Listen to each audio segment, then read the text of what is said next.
अस्सलाम वालेकुम व्यूवर्स, कैसे हैं आप लोग। उम्मीद है आप लोग अपने घर में खुशबाश होंगे, तंदुरुस्त तवाना होंगे। तो अल्लाह का शुक्र है मैं भी बिल्कुल ठीक हूँ।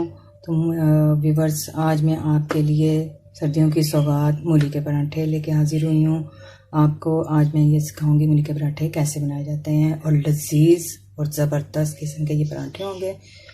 व्यूवर्स, मैंने बहुत सारे लोगों को देखा है कि वो मूलियों में जब स्पाइस वगैरह मिक्स करते हैं उसके बाद वो पानी निचोड़ देते हैं। हर कोई, बहुत सारे लोग ऐसे ही हैं कि तकरीबन वो पानी को पहले निचोड़ देते हैं, ख़त्म कर देते हैं बिल्कुल। तो मैं ऐसा नहीं करूँगी, मैं आपको इसी के पानी में इसको पका के और पराठे बना के दिखाऊंगी। ठीक है। पानी निकाल लेने से उसकी ग़िज़ाइयत सारी ख़त्म हो जाती है, और अगर उसी के पानी में, सब्ज़ी के पानी में उसको पकाओ, अलग से पानी डाल के पकाओ तो उसकी ग़िज़ाइयत फिर भी ख़त्म हो जाती है। और अगर सब्ज़ी को उसी के पानी में गलाया जाए, पकाया जाए, तो वो उसके विटामिन ज़ाया नहीं होते। पूरी ग़िज़ाइयत से भरपूर पराठे, मज़ेदार लजीज पराठे आज आपको खाने को मिलेंगे। तो एक एक पॉइंट आपने अच्छी तरह से बागौर देखना है, कोई चीज़ को स्किप नहीं करना। ठीक है। तो इंशाल्लाह आपको पसंद आएंगे, बहुत लजीज बनते हैं। तो अब आइए इंग्रेडिएंट्स देखते हैं कि इसमें कौन कौन से इंग्रेडिएंट्स जाएंगे। ये है 2 किलो, तकरीबन 2 किलो मूली हैं। ठीक है। 2 टीस्पून मैंने रेड चिली ली है, 2 टीस्पून मैंने नमक लिया। ठीक है। और ये हाफ टी स्पून अजवाइन ली है, 1 टीस्पून मैंने दरदरी मिर्च ली है, और ये 1 टीस्पून मैंने सूखा साबुत धनिया लिया है। बाद चीज़ों में सूखा धनिया पिसा हुआ अच्छा लगता है, और बाद में मोटा मोटा मुंह में आए तो अच्छा लगता है। ये इसको मैंने हाथ से मसल लिया, ये देख रहे होंगे आपको आप, ये टूटे हुए हैं, इसके 2-2 पीस हुए हैं सूखे धनिया के। और ये हरा धनिया मैंने लिया है, तकरीबन 10-12 डंडियों से मैंने पत्तियां तोड़ दी हैं। ठीक है। और ये पुदीना तकरीबन हाफ गट्ठी ली है मैंने, और इसको मैंने बारीक कतर लिया। ठीक। और ये 1 टेबल स्पून मैंने अनारदाना लिया है, और ये तकरीबन 1.5 टेबल स्पून हरी मिर्च बारीक कतरी हुई है। ठीक हो गया। अब मैं मूलियों को कद्दूकश करूँगी। ठीक।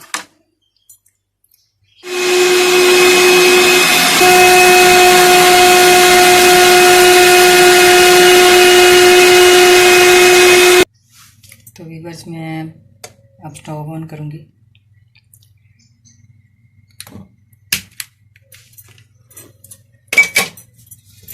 और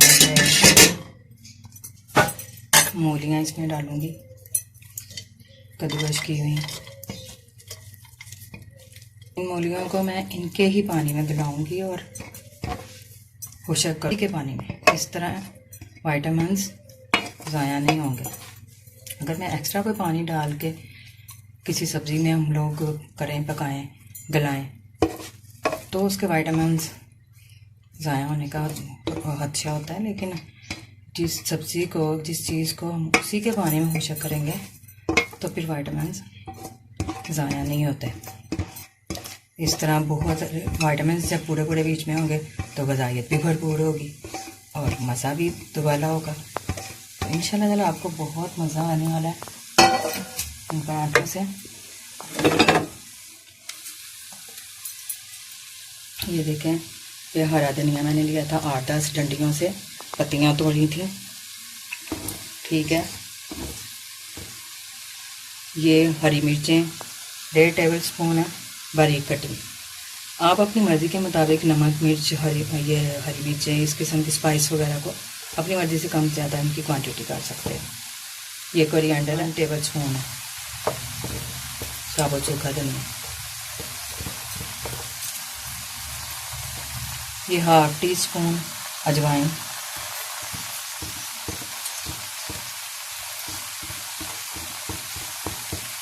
और ये 1 टीस्पून दरदरी मिर्च,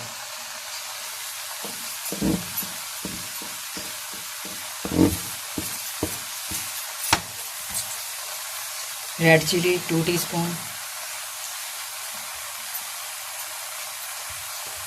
और ये नमक 2 टीस्पून, और ये पुदीना आधी गड्ढी बारीक कतर लिया मैंने, धो के बारीक कतर लिया। अनारदाना 1 टेबलस्पून भर के। ओके, बस ये इंग्रेडिएंट्स जाने थे इसके अंदर। अब हम इनको मिक्स कर लेंगे।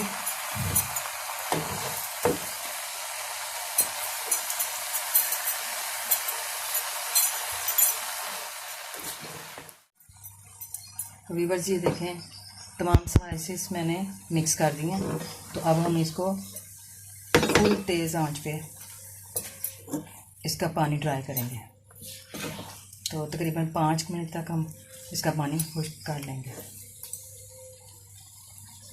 इसमें कोई पानी नहीं डाला इसका। ये देखें मूलियों का अपना पानी जो थोड़ा बहुत आपको नज़र आ रहा है ना, वो कुछ मूलियों के अंदर होगा, ऐसी बात है।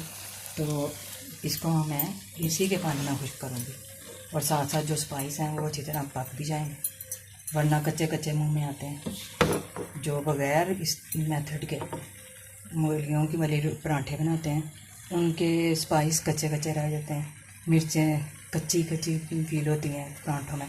तो इस तरह स्पाइस पक भी जाएंगे और पानी भी मूलियों का ड्राई हो जाएगा, विटामिन्स भी ज़ाया नहीं होंगे। इसी के विटामिन इसी के अंदर ड्राई होंगे, इसी के अंदर जाएंगे, रहेंगे। कोई विटामिन्स में कमी नहीं आएगी ग़िज़ाइयत में। तो इंशाल्लाह ताला ग़िज़ाइयत से भरपूर करके आप लोग इंजॉय करोगे। तो अब तकरीबन 5 मिनट तक इसे फुल तेज़ आंच पे पकाते जाएंगे, और हर थोड़ी देर बाद मतलब चंद सेकंड्स बाद हम इसमें पलटा चलाते रहेंगे, ताकि ये मूलियाँ नीचे से लगे ना, क्योंकि जल्दी पानी ड्राई हो जाएगा। कौन सा इतना ज़्यादा हमने कोई डाला है या इतना ज़्यादा इसका पानी है कि हम इसको छोड़ के तो जाकर बैठ जाए। और ना ही ये है कि हमने मूलियों को बहुत गलाना है, इसमें क्या करना है। इस वजह से सर पे खड़े होकर इसके 5 मिनट के लिए ना आप पानी को ड्राई करना। 5 नहीं तो 7 मिनट लग जाएंगे। तो व्यूअर्स देखिए,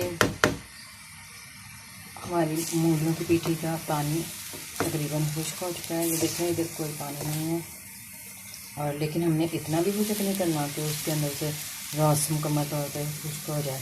ये देखें, अभी तक ये ऐसे खिली सी हैं, ये देखें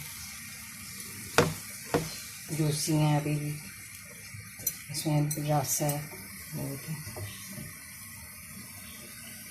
जूसी हैं अभी भी। तो हमने बिल्कुल खुश्क नहीं करना, बस थोड़ा सा खुश्क करना है कि जितना ज़ाहिरी तौर पे जब हम यूँ पलटे से इधर करें तो इसमें पानी नज़र आता है ना।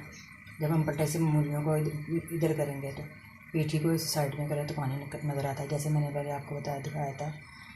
तो अब मैं ये देखें हटा रही हूँ तो पानी नज़र नहीं आ रहा। बस इतना का खुश्क करना होता है, ज़्यादा नहीं कि बिल्कुल ही सूख जाए मूलियाँ, तो फिर टेस्ट क्या आएगा।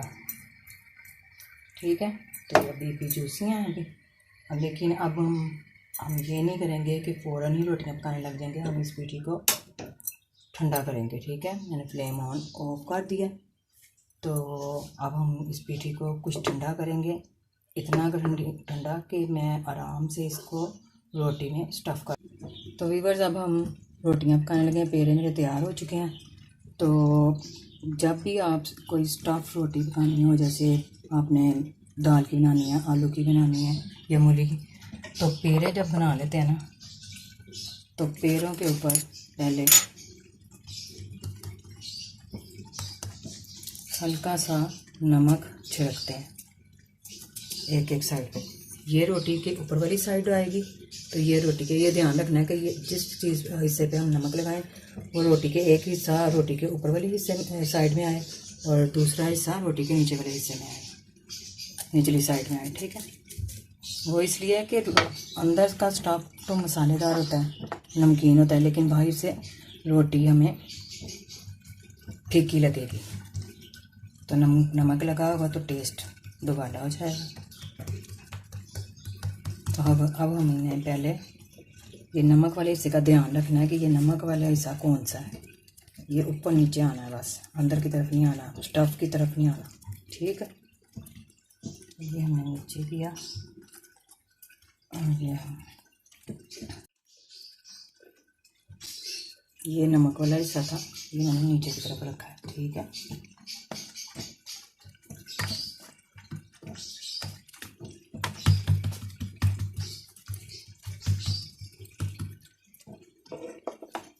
इसको हम थोड़ा सा बेल लेंगे, लेकिन जब स्टफ कर लेंगे ना रोटी को,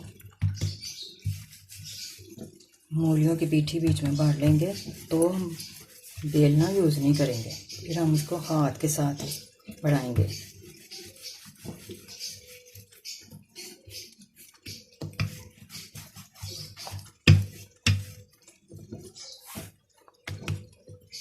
ये देखिए, इस हिस्से में नमक लगा हुआ है और ये मैं अंदर की तरफ रखूँगी। अभी फ़िलहाल मैं इसे खुशका लगाऊंगी सिर्फ एक ही साइड में, ज़्यादा खुशका नहीं यूज़ करते रोटियों में। बहुत ज़्यादा पीठी नहीं रख लेनी, उससे भी रोटी फटती है और रोटी को फिर आप कवर नहीं कर पाते।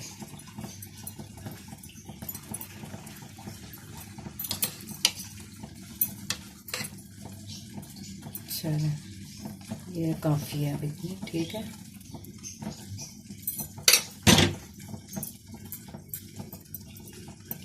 मैंने आपको पहले भी बताया था कि रोटी के किनारों को थोड़ा थोड़ा सा आपने खाली रखना है, ताकि दूसरी रोटी उसके साथ अटैच हो जाए अच्छी तरह से। ठीक है, अब ये देखें, ये मैंने थोड़ी सी बड़ी रखी थी, बेली थी, ये मैंने थोड़ी सी छोटी बेली थी, इसके ऊपर मैंने पीठी रखी है और ये मैंने इसके ऊपर, और ये नमक वाला हिस्सा ऊपर आ गया और इधर नमक वाला हिस्सा पीठी के नीचे वाले हिस्से में आया।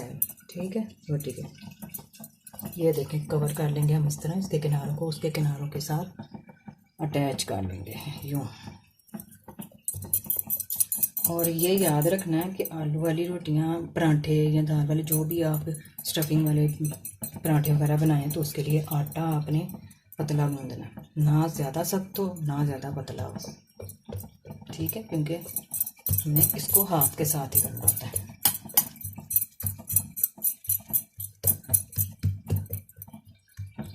स्टफ करने के बाद आपने बेलन यूज़ नहीं करना।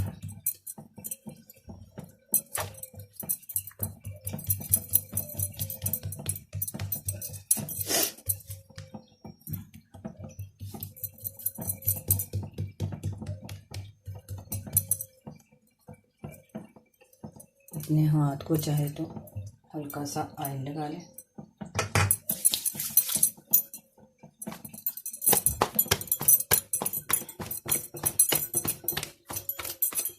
चलिए जी, हम इसको तवे पे डाल देंगे। किनारों को आपने थोड़ा सा मुँह करके दबाना है, ताकि खुले ना वहाँ से। ठीक है, बिल्कुल भी ना खुले।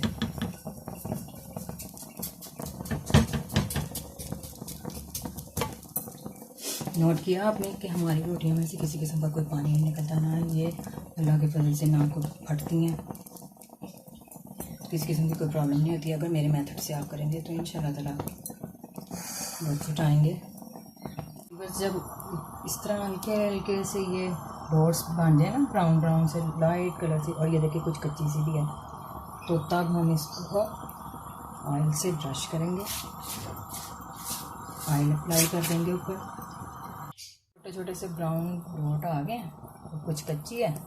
ठीक है, पराठा, तो इसको हम इस पर ऑयल अप्लाई करेंगे पहले की तरह।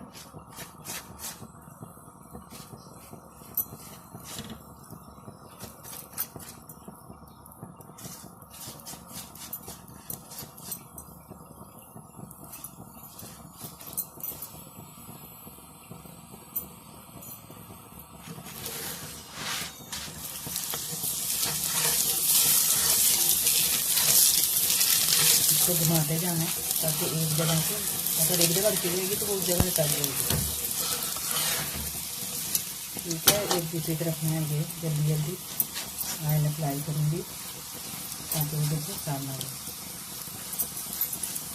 आग तेज़ रखनी, बहुत ज़्यादा तेज़ में, फुल तेज़ में, मीडियम की थोड़ी सी तेज़ है। देखिए माशाल्लाह से बहुत प्यारा कलर है, बहुत अच्छा स्वाद है।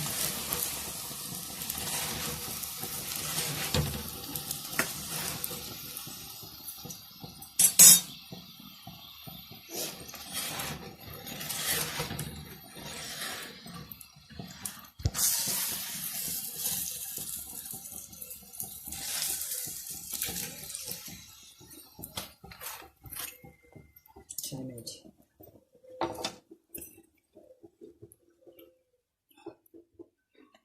इसी तरह से रिवर्स में बाकी की सारी रोटियां उतार लूँगी पराठे।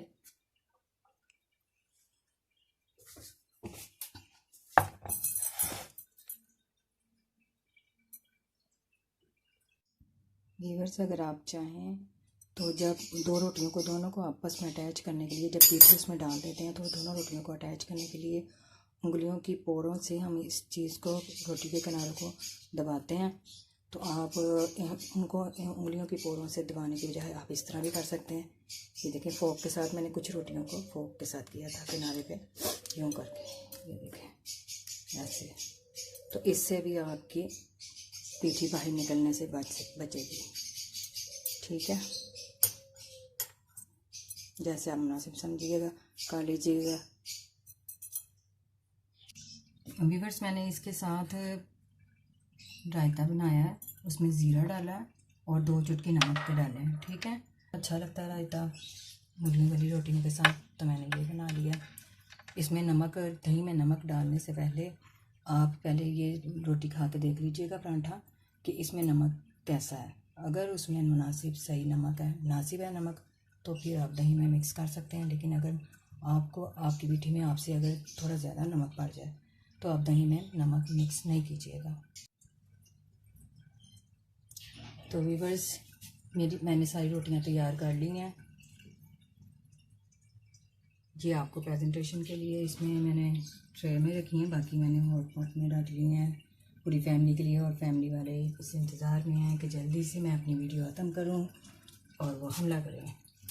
तो व्यूअर्स, आपको अगर मेरी ये रोटियों का मेथड और इसका टेस्ट अच्छा लगा तो अच्छे से कमेंट्स कीजिएगा, लाइक कीजिएगा, शेयर कीजिएगा और मेरे चैनल को सब्सक्राइब कीजिएगा और बेल आइकॉन के बटन को टच कीजिएगा ताकि मेरी हर आने वाली नई रेसिपी आप तक पहुंच सके।